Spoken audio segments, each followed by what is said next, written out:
Donc ce soir, notre marmotte, ambiance à la cool. Si jamais vous avez des questions à poser, vous n'hésitez pas à demander la parole. Et je propose qu'on commence rapidement le temps que le gros des personnes se connectent par une petite présentation personnelle. Donc ce soir, il va y avoir 2 présentations.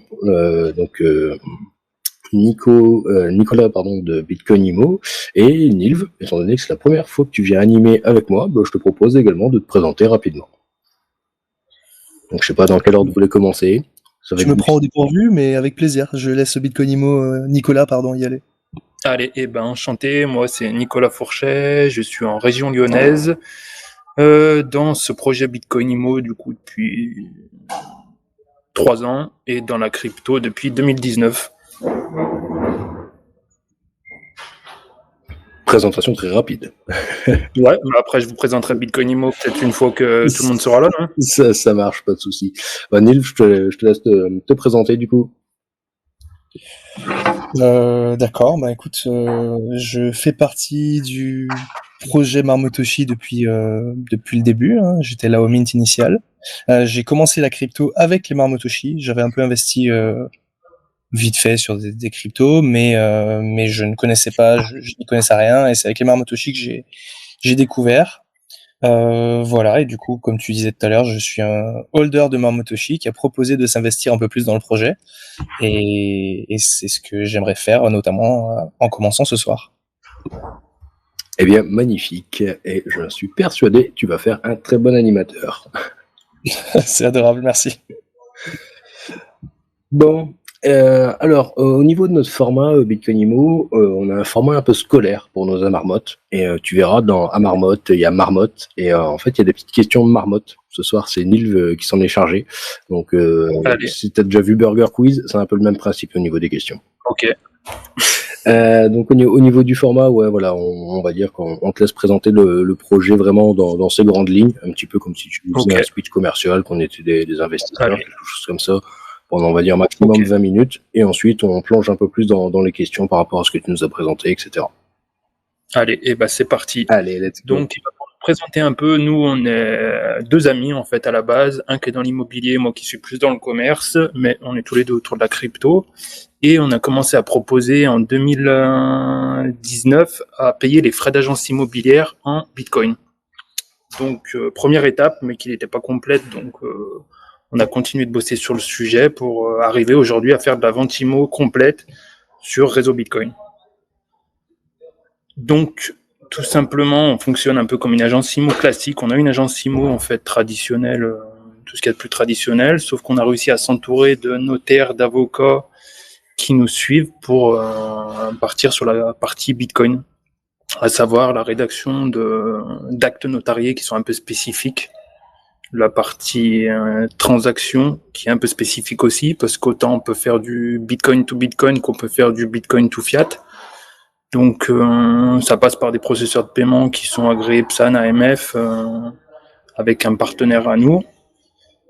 Et donc voilà, on a réussi à faire notre première vente Bitcoin to Bitcoin sur un bien immobilier qui était à Gap dans le 0,5 il y a à peu près 15 jours.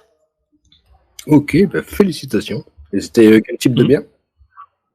C'était un parking en fait. On avait une vendeuse qui avait un bien immobilier sur Gap en fait, 2 places de parking plus un parking souterrain dans une sorte de zone commerciale. Et elle, en fait, elle avait pas besoin de sa trésorerie en euros, elle cherchait à avoir une trésor Bitcoin. À savoir que c'était vraiment boomer de chez boomer, la dame 65-70 ans, je pense. Donc profil carrément atypique, totalement newbie dans la crypto Bitcoin. Mais elle avait conscience qu'il y avait un problème avec l'euro et elle voulait s'ouvrir à Bitcoin. Donc, on a réussi à l'onboarder en tant que cliente avec son bien. On a une petite marketplace, à savoir, après vous pourrez aller checker sur notre site web, on a une petite marketplace où on met des biens, où on met en relation soit des bitcoiners qui veulent acheter des biens en fiat, soit l'inverse, soit Bitcoin to Bitcoin, soit fiat to Bitcoin. Et pour cette dame, on a réussi à lui trouver en fait un acheteur qui était pas du tout dans Bitcoin, pareil, mais qui avait une éducation, on va dire une éducation financière, parce qu'il était dans l'assurance, donc il avait compris que Bitcoin, il pouvait y avoir un intérêt.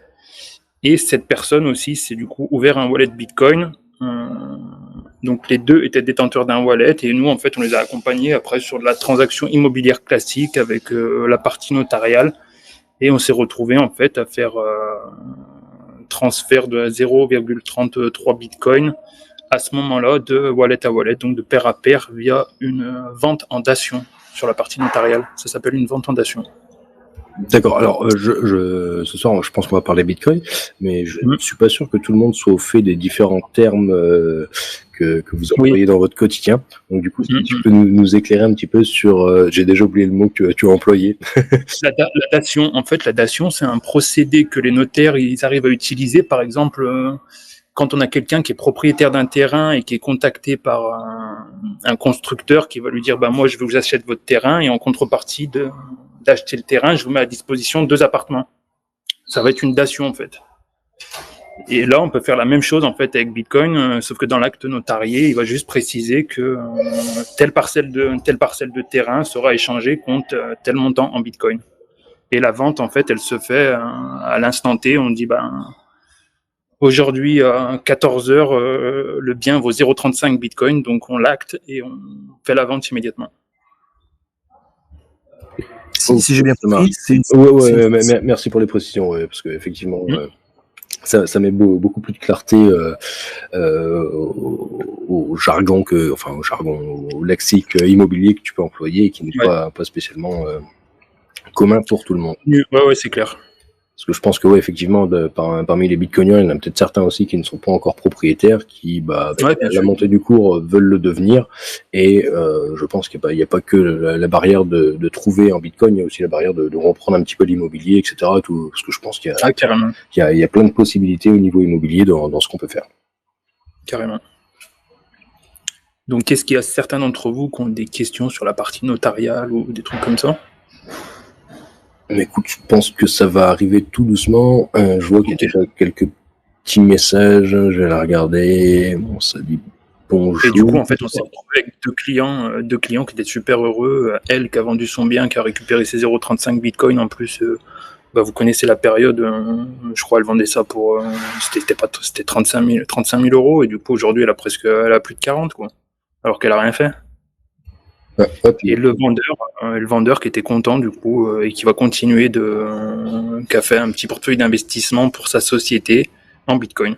Donc on a réussi à onboarder 2 nouveaux Bitcoiners. Et ça nous fait plaisir. Ouais, carrément, parce que réussir à onboarder deux personnes sur Bitcoin via une transaction, chapeau, c'est plutôt. Ouais, c'était super cool. Nous, c'est une de nos plus grosses fiertés presque dans cette histoire, autant que d'avoir réussi à faire la transaction, mais d'avoir réussi à onboarder à Orange Peel 2 personnes de plus. Ok.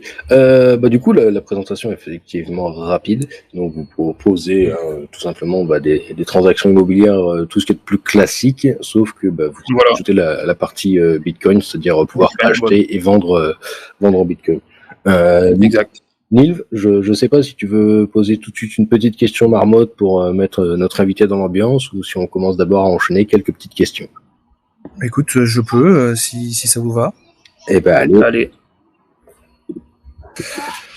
Alors, écoute, j'ai fait une petite liste et je te propose, si tu étais un animal, lequel ça serait et pourquoi une marmotte ?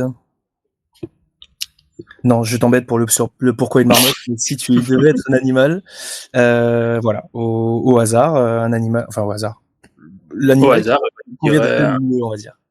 Je dirais un aigle pour avoir une vue d'ensemble de ce qu'on peut faire dans la société, avoir une vue de haut. D'accord, très bien. C'est honnête, c'est royal, c'est tout ce qu'on aime. Ça marche. Bon, on va repartir un petit peu sur ton projet. Si vous entendez des petits bruits, je m'excuse par avance. T'inquiète, c'est les aléas du live, nos soucis. Du coup, vous avez fait une vente Bitcoin, en Bitcoin, réseau Bitcoin. Pair à pair, limite, voilà, je veux dire. Est-ce que vous avez également fait des ventes où, par exemple, vous avez un acheteur qui veut dépenser ses bitcoins, mais un vendeur qui veut rien savoir, qui veut des euros ou des dollars. Qui veut du fiat. Voilà. Non, on l'a pas fait, mais on sait qu'on va y être confronté et on peut le faire. C'est pas notre vocation, c'est vraiment d'arriver à faire rester sur le réseau Bitcoin, mais on sait qu'on va avoir des vendeurs immobiliers qui vont vouloir que du fiat. Donc on peut le faire aussi dans l'autre sens. Quelqu'un qui a du fiat et un vendeur immo qui veut du Bitcoin, on peut le faire. Et on peut aussi faire 50-50. Si quelqu'un veut vendre son bien, qui veut 50% de sa trésor en Bitcoin et 50% en fiat, c'est possible. Ok, ça marche. Et est-ce que tu peux un petit peu nous expliquer justement comment ça se passe, parce que je pense qu'il y a plus d'une personne qui est intéressée. Demain, moi j'ai envie de dépenser un petit peu mes satoshi, j'ai envie de m'offrir un petit bien immobilier. Le vendeur en face accepte ou n'accepte pas les bitcoins. Comment ça se passe? Le petit déroulé classique. Pour l'instant, je suis qu'un simple locataire. J'ai envie de me lancer dans l'immobilier. Ouais. Je comprends pas grand chose. Voilà. Comment ça se passe avec vous? Eh ben, nous, après, on peut faire chasseur d'immobilier, te trouver ton bien, ou si tu as trouvé ton bien, faut qu'on arrive à convaincre le client de bosser avec nous, mais ça, on sait le faire, on a les arguments commerciaux pour le faire. Et après, tout simplement, faut qu'on onboard le client et le vendeur sur notre solution parce qu'on a on a bien sûr un KYC qui est nécessaire pour la partie notariale et pour la partie traçabilité d'origine des fonds sur ce qui est Bitcoin. Donc, c'est l'onboarding des clients. Il y a un KYC nécessaire, donc ça, on n'y échappe pas. Et après, nous, on s'occupe de la partie notariale classique. On met en relation un notaire de ta région qui va être bitcoiner, parce qu'en fait, voilà, on a réussi à développer un réseau de notaires qui acceptent de signer des actes avec du bitcoin à l'intérieur. Pour nous, en fait, ça a été le plus gros frein au début. Ça a été de trouver quelqu'un qui veut faire les actes avec la notion de bitcoin, parce que c'est une profession qui est assez vieillissante. Et les mecs, dès que tu leur parles de bitcoin, ils partent en courant, en fait. Ouais. Et aujourd'hui, par contre, du moment que la porte est ouverte, il y a on a beaucoup de retours positifs des notaires, en fait, qui nous disent qu'ils veulent savoir comment on fait, qui savent que c'est l'avenir et qui veulent rentrer. Il y en a certains qui veulent nous défoncer, qui veulent nous mettre au tribunal, mais bon, c'est leur choix. Ça marche. Et du coup, tu parles donc qu'il y a un système de KYC. C'est un système de KYC supplémentaire à celui qu'on peut avoir traditionnellement chez un notaire, parce que je sache, en France, on peut pas acheter de manière anonyme un bien immobilier. Et il va y avoir la partie KYC qui va être. Nous, en fait, on travaille avec. Je pense que vous connaissez Bull Bitcoin. Tout à fait, oui. Ils sont arrivés sur le marché français européen il n'y a pas longtemps. Parce que nous, en fait, avant, on bossait avec Bitcoin Lyon, qui ont été rachetés par Bull Bitcoin. Ok. Donc, en fait, c'est via Bull Bitcoin. Le KYC se fait via Bull Bitcoin parce que eux, ils sont PSAN AMF. Et après, on transmet les documents à la partie notariale. D'accord. Donc une fois qu'on a passé le KYC avec vous, pas besoin de représenter sa carte d'identité, tout ça chez le notaire. En fait, il y a un seul KYC. Juste la carte d'identité pour être sûr que ce soit bien vous lors de la connexion le jour de la vente, mais après non, il n'y a rien de plus à faire. Ok, ça marche, entendu. Et du coup, vous travaillez avec Bull Bitcoin, mais on les a eu, ils sont passés il n'y a pas si longtemps que ça, justement chez nous en Amarmoite. Et pour moi, ils sont pas encore en activité. Enfin, c'est encore. Ils viennent de démarrer. Ah, ils viennent de démarrer. Ok, autant pour moi, j'ai pas. En fait, notre première transaction, elle a été faite sous Bitcoin Lyon. D'accord. Donc Bitcoin Lyon ça y est définitivement absorbé par Bull Bitcoin. C'est ça. Voilà, c'est ça. Ok, d'accord. Parce que j'ai pas vu le tweet passer. En général, j'essaie de les suivre un petit peu justement pour savoir quand est-ce que ça allait démarrer. Et je pense qu'ils ont peut-être pas encore communiqué, mais ça devrait être la semaine prochaine. D'accord. Donc on va dire là, c'est plus la partie pro, peut-être que la partie pro elle fonctionne. La partie interface, etc. pour le grand public et pas encore opérationnel. Ok, ça marche. Si je crois que tout fonctionne, et je pense qu'ils attendent juste un peu de le créneau visuel pour faire un peu le buzz, je pense. Ok. Bon, j'irai tenter de leur soutirer un petit peu les verres de nez. Voilà, quelques infos. Dites-leur que vous en avez entendu parler. Ça marche. Et après, en fait, la partie notariale, c'est comme une vente immobilière classique, sauf qu'il y a ce procédé de dation au milieu. Ok. Moi, je posais une dernière question avant de passer la main à Nive, qui je le sens, on a plus d'une à poser. Donc, visiblement, vous êtes en route depuis 2019-2020. si j'ai Ouais, compris, c'est ça. Vous avez réalisé une transaction pour le moment. Comment vous faites pour vous en sortir? Comment vous faites pour faire rentrer des sous dans les caisses? Parce que j'imagine qu'une transaction sur 4 ans, ça permet pas de faire tourner la boutique.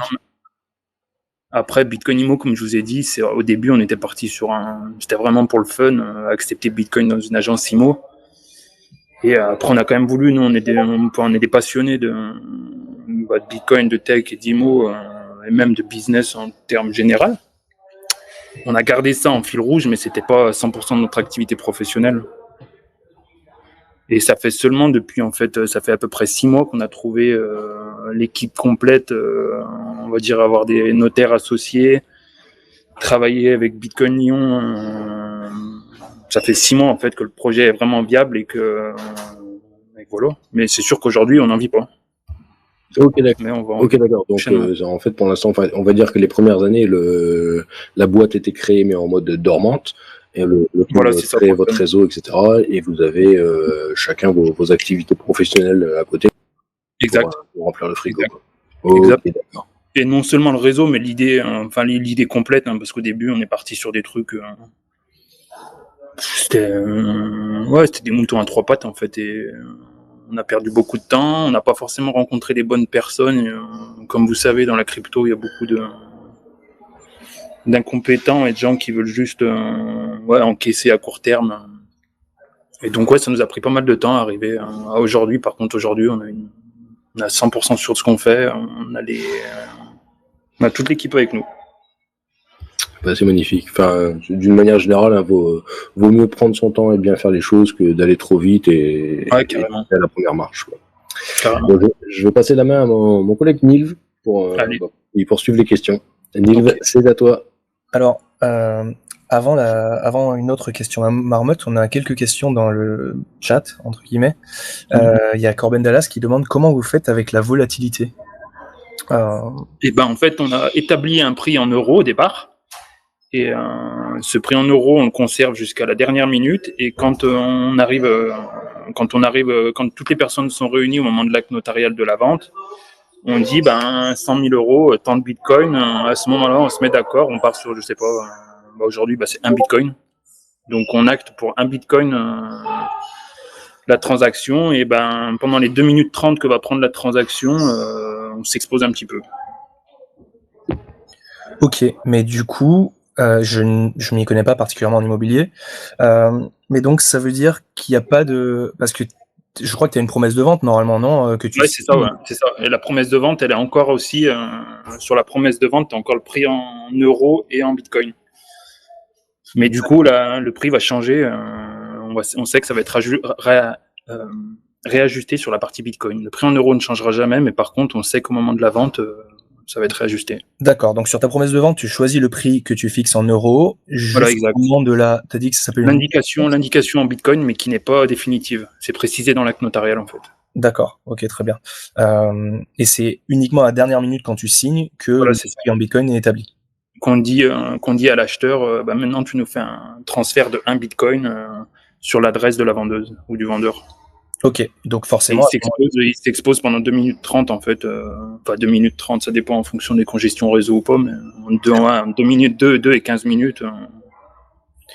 Et forcément, à ce moment-là, t'as plus de... À partir du moment où ça, c'est vraiment la signature, il n'y a plus de rétraction possible. Non, plus de retour en arrière. Ok, très bien. Je crois qu'il y avait une autre question. Donne-moi 2 secondes. Ouais. Alors voilà, il demandait, vous passez par qui pour ajouter les fonds? Mais du coup, ça je pense que tu y as déjà répondu. C'était, tu disais... C'est Boule. Ok. Très bien. Donc, on a eu la réponse un peu plus tôt. Ça marche. Écoute, je vais te proposer, c'est des questions toutes gentilles, hein, juste pour détendre l'atmosphère. Alors, par exemple, si tu devais manger le même repas toute ta vie, qu'est-ce que ce serait? Ouais, compliqué là, hein. Arrête, il est gentil avec ses questions. Heureusement que t'as pas les miennes. Ultra soft, c'est mon premier soir, laisse-moi tranquille, Doc. On va dire, c'était caché 100% pur bœuf avec de la mayonnaise. Ok, d'accord. Tous les soirs de ta vie? Chapeau. Bah ouais, écoute. Hein. Balèze. Je t'en donne une autre. tu dois nous donner ta chanson Plaisir coupable. Ça, c'est pas de moi, c'est de Quotidien. À chaque fois qu'ils reçoivent un invité, ils ont une petite chanson Plaisir coupable. En tout cas, à l'époque où je regardais Quotidien. Voilà. Donc, Plaisir coupable, c'est une chanson que t'aimes bien, mais que t'oses pas trop avec que t'aimes. Ou que t'as un peu honte d'aimer, quoi. Je dirais, il y a certaines chansons de Sébastien Tellier, je sais pas si vous connaissez, c'est vraiment un peu lover. Hein. Ok. Non, je saurais pas vous citer le nom de la chanson, mais ouais, on va dire Sébastien Tellier. Très bien. Je le connais pas, mais il y en a peut-être. Ah si, la chanson c'est Biarritz. Ok, Sébastien Tellier, Biarritz, je note et j'ai regardé ça tout à l'heure par curiosité. Voilà pour mes questions marmotte, je repasse la main à Doc. Hein. Allez. Du coup, on va continuer un petit peu à parler un petit peu du fonctionnement de votre entreprise. Comment vous gagnez des sous concrètement? Parce que du coup, il y a la partie notaire, etc. Et vous, de votre côté, comment vous y retrouvez? Comment vous faites tourner? Alors nous, en fait, on a plusieurs REM en fait. Notre modèle économique, il va être basé, en fait, je crois, on est sur 8 possibilités de rémunération. On va en avoir une qui va être, on va avoir une commission sur les transactions, qui va être variable en fait en fonction du montant de la transaction. Donc ça va être la première partie. Donc une commission qui est gérée avec Bull Bitcoin? Non, c'est en fait c'est comme une commission sur comme ce que prennent les agents immobiliers sur des frais classiques de transaction en fait. Ils vont me dire je te vends ton bien, mais par contre je prends 3% de frais d'agence. Oh, ok, d'accord, frais d'agence, ouais, parce que moi, quand tu parlais de frais de transaction, je pensais que c'était sur la transaction de Bitcoin elle-même. Non, c'est sur le prix en euros qui est défini entre l'acheteur et le vendeur. Voilà, okay. Et à savoir que nous aussi, on a une vocation. Aujourd'hui, on a réussi à faire cette vente de pair à pair, mais on veut proposer notre système à toutes les agences nationales, en fait. On veut leur proposer une expertise crypto, une expertise notariale, une expertise juridique, la marketplace sur laquelle on bosse, une partie éducative parce qu'on a une petite formation en fait en 10 modules qui est dédiée aux possibilités de l'immobilier et de Bitcoin, savoir ce qui est possible de faire, ce qui est pas possible de faire, qui est dédié en fait aux professionnels de l'IMO, aux agents commerciaux. Donc c'est fait partie des possibilités de rémunération. Après, il y a des possibilités de rémunération sur des mandats de recherche de chasseurs immobiliers pour si on nous demande de trouver un bien. Et on a quelques autres mandats, quelques autres options. On a environ 8 options où on va se rémunérer. Ok, ça marche. Et donc sur la partie de transaction Bitcoin en elle-même, je veux dire, il y a rien de spécifique. Ça reste en fait des honoraires classiques d'agence, si je puis dire, voilà, c'est ça. par rapport aux prix en euros qui sont fixés traditionnellement. Ok, ça marche. Et vous n'avez pas peur que y ait des gros gourmands qui vous doublent justement avec votre formation? Parce que je suppose que du coup vous expliquez un petit peu tout. Et après, si c'est un gros de l'immobilier français qui déboule, pour pas citer de nom, et qui décide de vous couper un petit peu l'herbe sous le pied, est-ce que vous avez pas peur de ça en proposant vos formations et en expliquant un petit peu tout comme ça?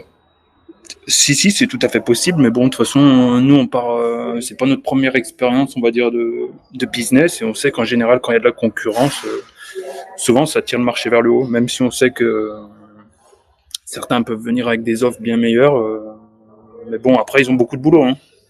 Va falloir qu'ils aient la flexibilité que nous, on a pour pouvoir s'adapter à un marché où il y a un cadre légal qui est quand même assez flou. Et ça, il y a beaucoup de grosses structures qui ont un peu peur de s'y jeter dedans, je crois, pour l'instant. Et on reste quand même aussi sur un marché, faut pas se mentir, c'est du... Ouais, ça reste encore un peu un marché. C'est un micro-marché. Aujourd'hui, nous, on y croit parce qu'on est passionné de blockchain, on va apporter quelque chose à la blockchain et Bitcoin, mais aujourd'hui, économiquement, je sais pas si les plus grosses entreprises, on va dire, je sais pas si tu parles d'un Keller Williams ou d'un truc comme ça, s'ils se penchent dessus, je sais pas. Mais en tout cas, on sait que ça peut arriver. Mais on est confiant par contre, parce qu'on a encore beaucoup dans notre sac à sortir comme solution. Ok, ça marche. Eh ben justement, tu m'as ouvert le pas pour les prochaines questions. Qu'est-ce que vous avez dans votre sac? Parce que j'ai vu passer une question tout à l'heure sur Twitter qui rentrait en un poil en contradiction avec la roadmap que j'ai lue sur votre site. Je sais pas Ouais. tu vois de quelle question je veux parler. Ah, la tokenisation. Tout à fait. Ouais. Et ben en fait, la tokenisation, on y a beaucoup pensé à un moment. Et aujourd'hui, on se rend compte que c'est quand même complexe, l'adoption des RWA en Europe avec Mika qui arrive. Il y a de grandes chances que ce soit très difficile à mettre en place. Et ça nous a fait faire un peu de rétropédalage là-dessus, justement. Ok, donc en fait, c'est encore affiché sur votre roadmap. Ouais, c'est encore, ouais, mais faut voilà, compliquer la roadmap. Merci pour le. c'est plus au goût du jour. Non, c'est pas que c'est plus au goût du jour, on aimerait le faire, mais d'après ce qu'on a compris pour l'adoption des Real-World Assets et Mika qui arrive en face, il y a quand même une certaine complexité qui, actuellement, ça va pas être possible. Ok, ouais, effectivement, je pense que vaut mieux attendre qu'il y ait quelque chose de clair et de savoir comment ça fonctionne plutôt que de se jeter comme ça, puis de dépenser des sous pour devoir faire machine arrière parce qu'il y a une loi qui vient de tomber. Ça fonctionne aux US avec, je sais qu'il y a beaucoup de personnes qui sont là-dedans sur Real IT. Ça fonctionne à l'étranger, mais en Europe, j'ai peur. Si je dis pas de bêtises, je crois qu'il y avait un projet en Europe qui s'était lancé. Ouais, The Block, ouais. Non, eux, ils font une banque, mais ils font pas de RWA sur l'IMO, il me semble. Je crois qu'il y avait une boîte, ils étaient même à Lyon, je crois que ça s'appelait le Block, un truc comme ça. Le Block, j'avais compris de Block. Ouais, peut-être The Block ou le Block. Hein. Attends, je vais retrouver. Je reviens. Ah, j'arrive. Mais ouais, il y a des Français qui travaillent là-dessus, je sais pas. Ok. Et du coup, vous l'imaginiez comment? Parce que j'ai parler de BRC20. Est-ce que donc moi je vais être franc, hein, je ne suis pas partisan de rendre BTC un espèce de couteau suisse où on fait tout et n'importe quoi dessus. Enfin pour moi si on commence à faire du RWA, tout ça, ça a plus sa place sur de l'EVM que de surcharger la chaîne BTC et de faire exploser les filles et puis rendre des transactions complètement impossibles, quoi. Je suis d'accord avec toi là-dessus aussi. Ouais, c'est vrai qu'à la base, on avait pensé à ça parce qu'en plus, nous, on a vraiment cette transparence de vouloir rester sur Bitcoin seulement et uniquement.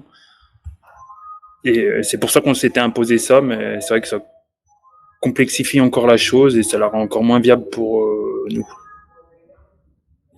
Mais de toute façon, franchement, dans le futur, ça se fera certainement pas pour nous et donc ce sera pas sur BRC20. Ok, ça marche. Et ce sera pas tout court. Non mais ouais, des fois je pense que ça fait pas de mal de se recentrer et de dire que voilà, on a eu les plus gros que le ventre, c'était affiché sur la roadmap. Après c'était un truc qui était quand même assez lointain, si je dis pas de bêtises. Ouais, c'est ça, en plus c'était assez loin et je pense on se rend compte que le retirer, vous le retirez de la roadmap, vous faites une petite communication dessus, limite ça va peut-être rassurer des gens en se disant il part pas là-dedans, il reste juste sur un système classique pour utiliser ces BTC. Et je pense que l'immobilier, effectivement, ça reste quand même quelque chose qui peut très bien convenir à l'usage de BTC au vu de la valeur que ça prend au fil des années. D'accord avec toi. Et je suis aussi d'accord sur le point que BTC n'a pas forcément un intérêt à avoir ce type de... Après, je respecte les avis contraires, hein, mais bon, bien sûr. C'est vraiment mon avis. Pour moi, voilà, ça reste une réserve de valeur, un moyen d'échange, et stocker des JPEG dessus, faire des tokens à la con, entre parenthèses. Tout ça, j'ai du mal à adhérer. Enfin voilà, ce n'est que mon avis personnel. Nilv, est-ce que tu as peut-être des petites questions par rapport à ce qu'on vient de dire? Faut pas hésiter à rebondir ou à lever la main si d'un seul coup tu as une question pertinente. Ne fais pas ton timide. J'ai pas de question spécifique moi, mais il y en a une autre de Corben qui dit que il a très bien compris si c'est une transaction peer-to-peer, donc nickel. Par contre, si c'est une transaction de BTC vers fiat, comment ça se passe pour la flat tax et s'il y a d'autres frais? Et ben de toute façon, même si ça reste BTC, c'est soumis à la flat tax. Parce que du moment qu'on échange l'asset BTC contre un bien, soumis à la flat. D'accord. Même si tu restes en BTC, ok. Même si on reste en BTC. Si on cash out, soumis à la flat. Si on échange BTC contre de la viande, soumis à la flat. Ok, Très bien. Je pense que Donc ouais, malheureusement, on détourne pas ce problème de flat tax et on sait qu'en fait, nous, c'est un problème majeur dans notre business plan actuel parce qu'on sait que pour les bitcoiners français, nous on l'est, donc ça nous fait chier de payer 33% de taxes, carrément. bien sûr. Donc c'est pour ça que notre projet, il a pour but aussi de s'internationaliser, d'attirer des clients qui viennent de zones où les taxes sont plus comment dire, ouais, Ils sont moins zones étouffants.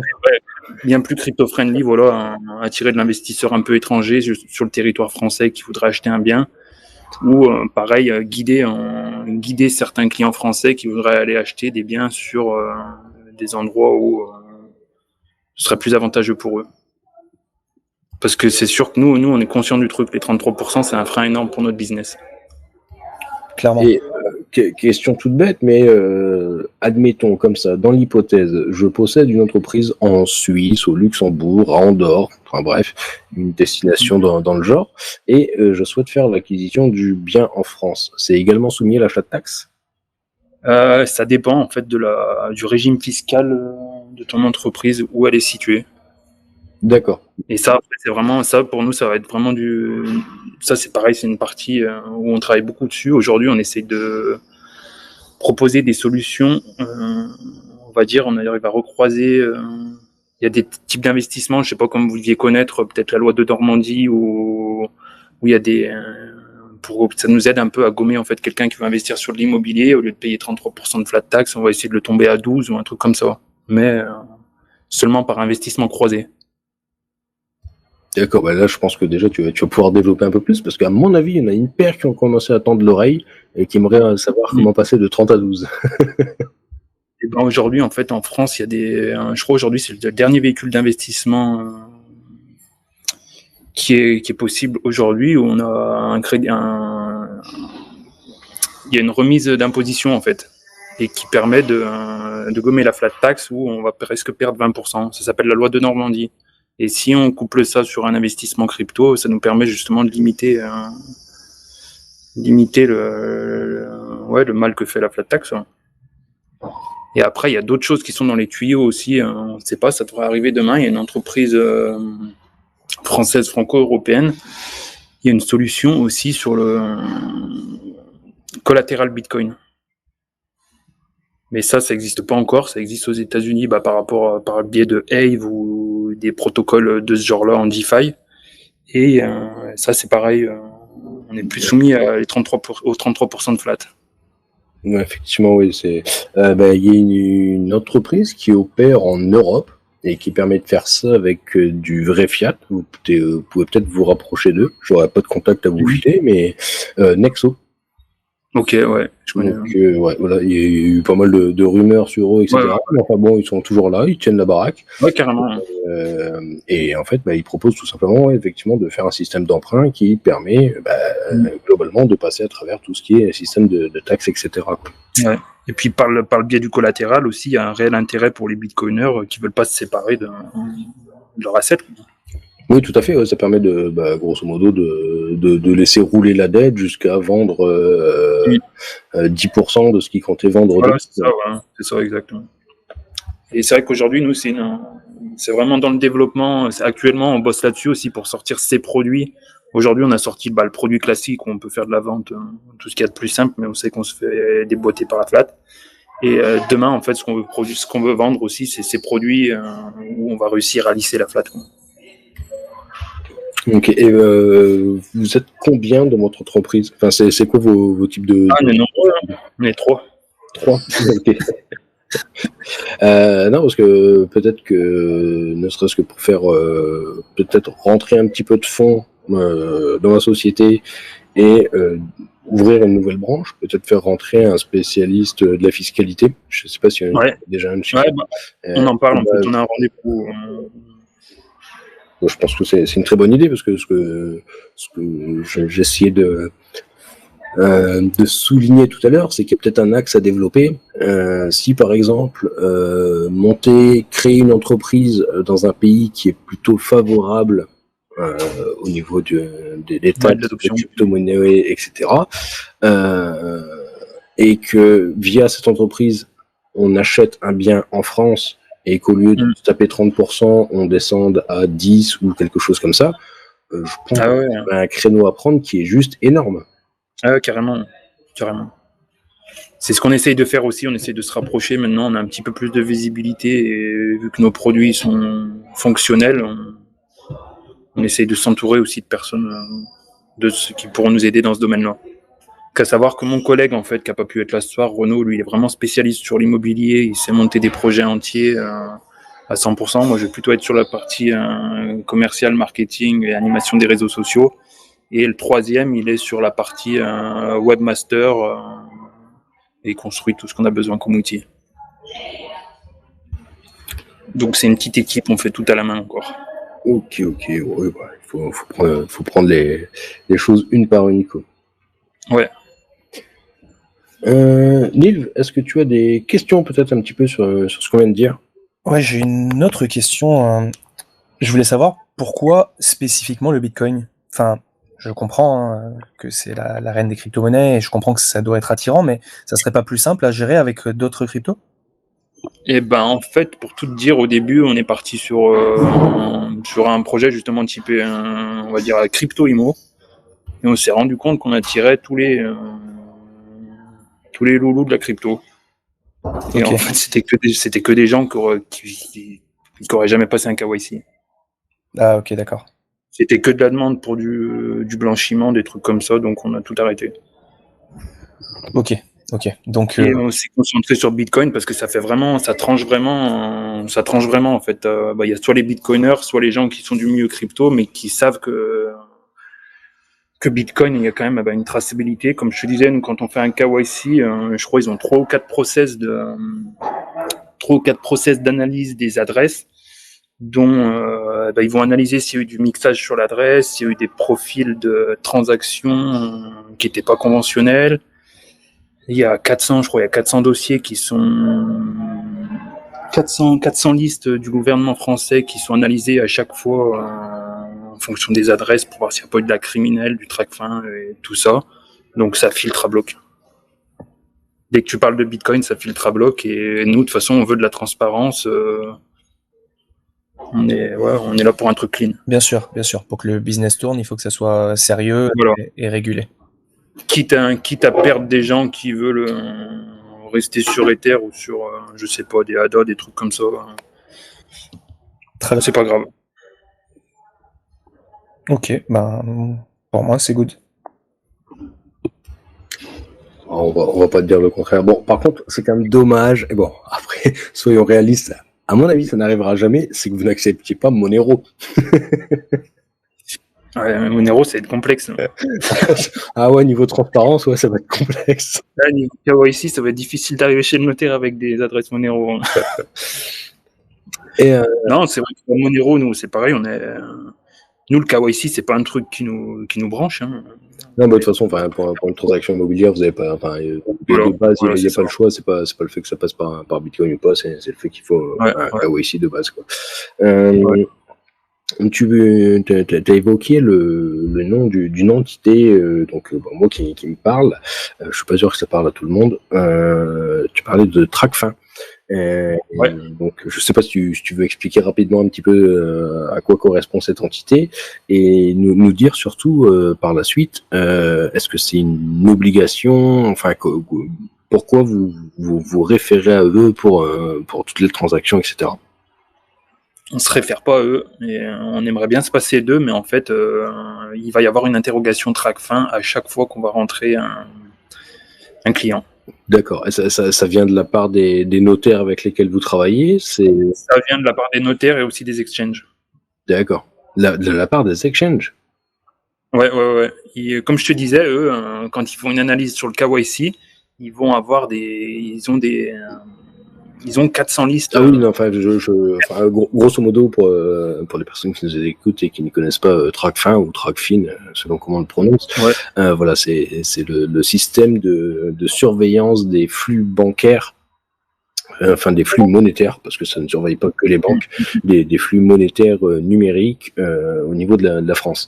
Donc, effectivement, ils ont accès à Ils peuvent solliciter Binance, ils peuvent solliciter Kraken, Voilà. bref, ils peuvent solliciter tout le monde. Il y a aucun débat là-dessus. Mais du par contre aussi, on parle de TrackFin sur un point négatif, mais dans un point positif, ils communiquent aussi sur tout ce qui est terrorisme, blanchiment d'argent, quoi. Et quand tu veux pas être, il y a un échange qui se fait avec eux qui, il est négatif pour certains clients, il est positif pour une partie de la population. Oui, effectivement, ça permet, on va dire, de montrer pas de blanche si eux vous disent qu'il n'y a pas de souci, etc. Moi, plus la partie qui m'a interrogé sur ta dernière phrase, c'est qu'ils peuvent demander au niveau des exchanges. Parce que, je veux dire, moi, demain, j'ai tout sur mon wallet, je veux faire une transaction IMO, j'ai pas besoin d'exchange, et limite, j'en veux pas. Ah ouais, si tu le fais. Mais nous, de toute façon, on est obligé de... Ok, d'accord, c'est juste par rapport aux adresses qu'on fournit, etc. Voilà, c'est ça. Il y aura une analyse. Et du coup, il faut fournir en amont l'adresse qu'on va utiliser pour payer. C'est ça. Ok. Non, on est quand même soumis... Ok, et quand on parle, là, du coup, je vais peut-être rentrer un petit peu dans la technique. Quand on parle d'adresses à fournir, on parle d'adresses qui vont dépenser les UTXO, ou on parle de la XPub complète?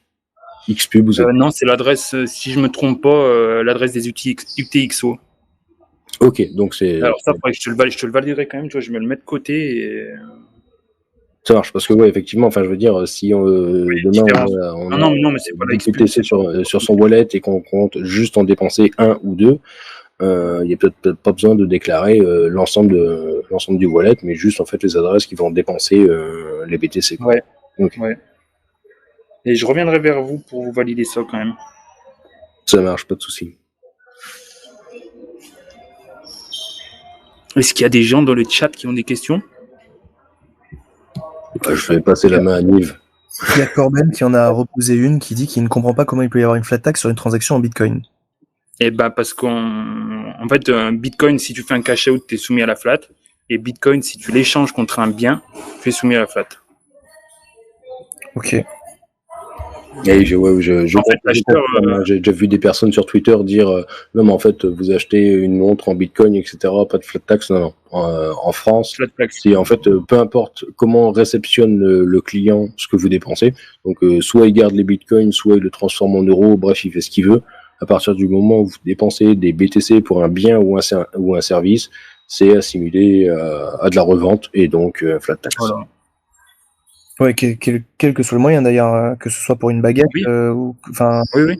Ouais, ok. De toute façon, en France, il faut payer si on veut utiliser son argent. Mais c'est un énorme frein à l'adoption puisque du coup. Ouais, nous c'est énorme. Du coup, tu peux absolument rien faire. Tu n'as aucun intérêt à payer en crypto en fait.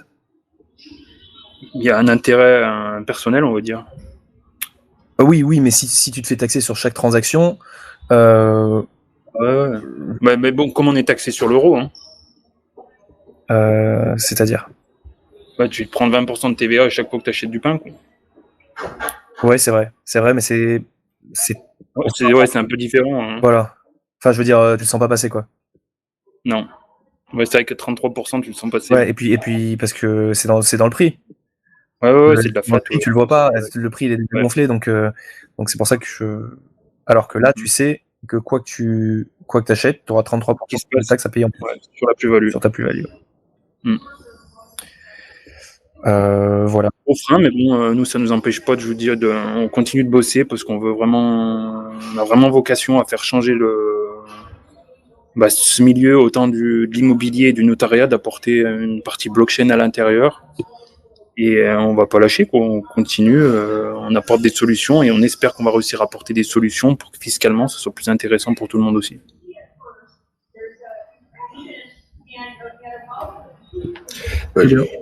J'espère que ça va marcher pour vous. Puis en tout cas, je pense qu'il y a une paire de personnes aussi qui attendent que ça bouge aussi dans ce sens-là. Donc, au fur et à mesure, vous devriez grappiller des parts de marché. Ouais, bien sûr. De toute façon, on est en train de... Ouais, on a déjà des bons retours par rapport au peu de produits qu'on a à vendre. On a des contacts et puis comme je vous disais, on a cette vision aussi internationale pour attirer des investisseurs et pareil pour proposer des produits qui sont à l'étranger. Et nous, on agit comme tiers de confiance entre le client, le vendeur. C'est ça, on peut faire du business sur beaucoup de différents axes. Ok. Moi, j'ai envie de te poser une petite question marmotte comme ça, parce qu'on arrive bientôt sur la fin de la MA. Quelle est la chose la plus bizarre qu'un invité ait fait chez toi? Il y a des trucs sales un peu quand même.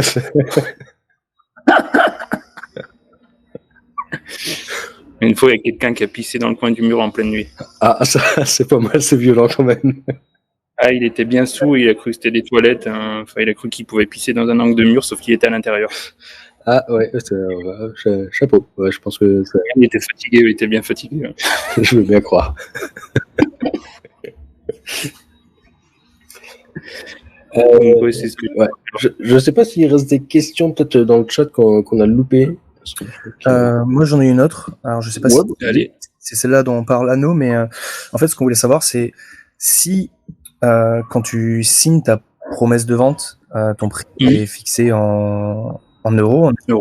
Ouais. Quel intérêt tu as, vu que tu es soumis à la volatilité pendant tout le temps où la vente se fait, quel intérêt tu as à ne pas vendre tes bitcoins et acheter directement en euros? Tu vois ce que je veux dire? Vu que tu seras coincé au niveau de la volatilité pendant les 2-3 mois. Ouais, après, ce qui se passe aussi, c'est que c'est quand même plus rapide de pouvoir faire une vente en bitcoin. Quand une vente immobilière classique va prendre facile 3 mois, ouais. Certes, il y a des délais incompressibles de par les requêtes sur les mairies, il y a des préemptions ou des trucs comme ça, mais là, par contre, le délai, on peut le descendre à 1 mois avec Bitcoin. D'accord. Du fait qu'on n'a pas besoin des banques. Ok. Donc ça se fait plus rapidement et non, de toute façon, l'intérêt, c'est vraiment d'apporter une application aujourd'hui. Le détenteur de Bitcoin qui va investir sur l'immobilier, lui apporter une application cohérente sans avoir à faire un cash out avant pour acheter son immobilier. Ok. Et tout à l'heure, tu disais que sur votre vente du parking, vous aviez eu un notaire que vous aviez payé en BTC, c'est ça? Les frais de notaire, les frais de notaire ont été payés en euros. Parce que lui, il acceptait pas BTC, mais maintenant, on a trouvé quelqu'un qui acceptait BTC. Après, c'est sur des petites transactions. Qu'est-ce que t'appelles une petite transaction? Je crois qu'il peut accepter jusqu'à 3000 € en Bitcoin. C'est un notaire qui est français, je pense que vous le connaissez peut-être, c'est le seul qui accepte Bitcoin en tant que moyen de paiement, c'est Gwendal Texier. Ok, je ne connais pas, mais tu peux me redire. C'est un gars qui a fait... Ouais, Gwendal Texier. Gwendal Texier. Et c'est vrai que ça peut être intéressant à interviewer. Ce gars aussi, c'est un bitcoiner pur et dur dans l'âme. Et lui, il a pour vocation justement pareil, à apporter un cadre légal sur des contrats notariaux qui sont dans le flou encore aujourd'hui avec Bitcoin. Et nous, c'est vraiment ce à quoi on bosse, c'est arriver, on développe notre contrat type pour que ce soit réutilisable plus facilement. Et qu'il y ait plus de notaires qui l'acceptent, à développer le réseau en fait. Ok, parce qu'on est d'accord que pour l'instant, du coup, tu peux pas être à 100% en BTC, vu que tes frais de notaire sont... Voilà, c'est ça. Les frais de notaire, ils doivent être crédités en fiat. Ok. Parce que eux, dans leur compta, ils ne peuvent pas accepter, je crois, il y a quelque chose comme plus de 3000 €. Ok, très bien, c'est noté, merci. Et puis, s'il y en a qui ont des biens immobiliers à vendre, on a une petite marketplace qui est gratuite où vous pouvez poster vos biens, si vous voulez. Ça marche. Il nous reste une petite dizaine de minutes. Je pense que c'est la bonne occasion de parler un petit peu de votre marketplace. Voilà. Et moi, je suis un gros débutant comme ça. Là. Explique-moi comment je fais demain. J'ai 3 appartes. J'ai envie de m'en séparer d'un. J'ai envie de le vendre en BTC. Comment ça se passe? Eh ben, il y a un petit formulaire de contact où tu peux rentrer toutes les infos de ton appartement. Tes photos, tu le mets en ligne, nous on gère ça, et si on a un client en face, on vous met en relation. Ok, mais je parlais via le système de marketplace, c'est la même chose ou c'est différent?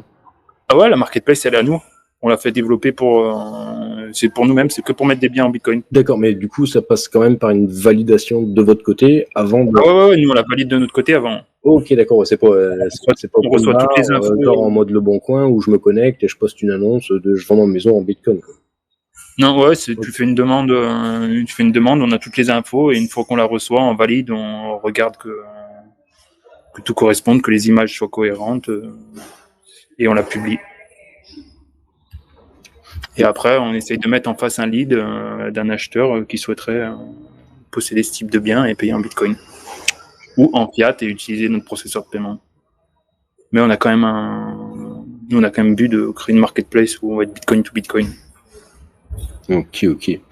Et vous dites pas que ça serait... Enfin, peut-être pas formuler la question comme ça, mais est-ce que il y aurait pas plus d'attrait sur votre marketplace si c'était un petit peu libre, quitte à ce qu'on s'y attende, il y ait des rétractations, parce qu'il y a des personnes qui d'un seul coup au dernier moment, ou parce que monsieur ou madame dans le couple n'est pas d'accord pour finaliser la transaction en BTC ou un truc dans le genre, mais est-ce que ça permettrait pas de driver un peu plus de monde sur votre marketplace, de laisser ça un peu en mode Le Bon Coin, c'est-à-dire que, par exemple, d'autres vendeurs IMO ou des particuliers qui leurs biens.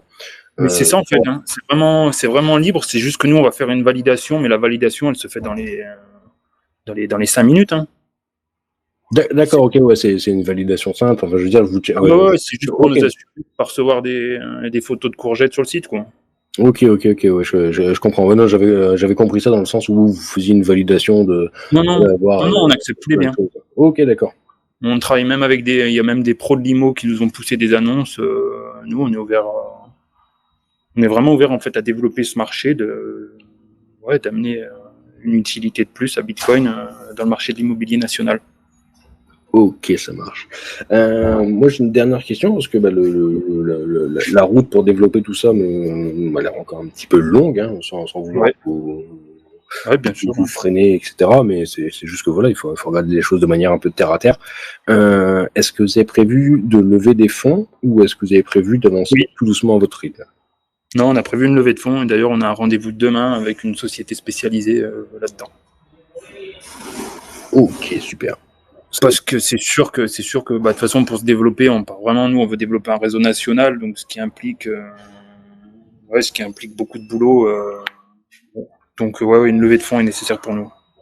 Ok, et ça va être en mode traditionnel, equity, etc. Ouais. Ok. Il va pas y avoir de token. Non, on va pas tokeniser la société. Ok, impeccable. Traditionnel. Ok, super. J'espère que ça va bien se passer pour vous en tout cas. Je vous fais remonter un petit commentaire d'Anno, même si je ne le comprends pas forcément, mais il dit Marketplace, il manque les informations type DPE. Donc comme je ne sais pas ce que c'est le DPE. Ah ouais, DPE, diagnostic énergétique. Bah après ça va vraiment être le DPE. Nous, c'est pas une marketplace type Le Bon Coin. D'accord. Et 1 million d'euros.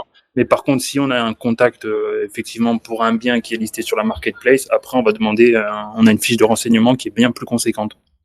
D'accord. Et après, il faut nous fournir des titres de propriété, des DPE et l'ensemble des documents nécessaires. Mais pour l'instant, on n'a pas une marketplace qui nous permet d'intégrer des DPE comme ça. Ok. Et la deuxième partie, il dit donc du coup manque les informations type DPE d'une annonce en ligne, tarif erroné. Alors tarif erroné, alors normalement non. Ouais. Je vérifie. Mais je crois que j'ai vu passer un truc sur le site.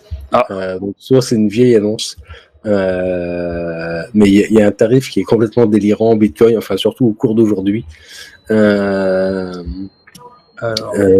L'appartement à Paris 18e, vendu 590 000 euros, et en face c'est affiché 1120 BTC. Ah ouais, effectivement. Alors bouge pas, je me connais. Non, moi j'ai 5,88 bitcoins pour 590 000 euros. Ah, ouais, il y a peut-être eu un bug au moment où le screen. Ouais, il y a peut-être eu un bug à un certain moment, mais je vais vérifier plus loin. Attends, je vais rafraîchir, je vais changer de navigateur même.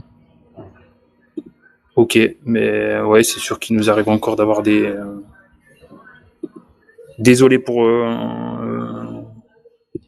ça s'il y a un bug. Pas de soucis. Il semblerait qu'il y ait certains bugs d'affichage sur sur la marketplace au niveau de... En fonction des... Ok, bon, bah merci pour les informations, on va vérifier ça. Pas de problème. Bon, en tout cas, je te remercie bien pour l'explication de votre entreprise. J'espère pour vous que ça va bien se passer. Ouais, Ça fait c'est déjà moi qui vous remercie. 1 heure qu'on y est, donc c'est pile poil, c'est magnifique. Je pense qu'on n'a pas loupé de questions, on a réussi à traiter les questions de tous les auditeurs, tout ça. Donc, On a fait du bon boulot. Ouais, voilà. On peut aussi applaudir Neil, qui s'en est très bien sorti pour sa première. Ouais, merci beaucoup, Neil. Un peu stressé, mais il s'en est bien sorti. C'est gentil, merci beaucoup. Merci, Neil. Bah, merci à toi, c'est un plaisir.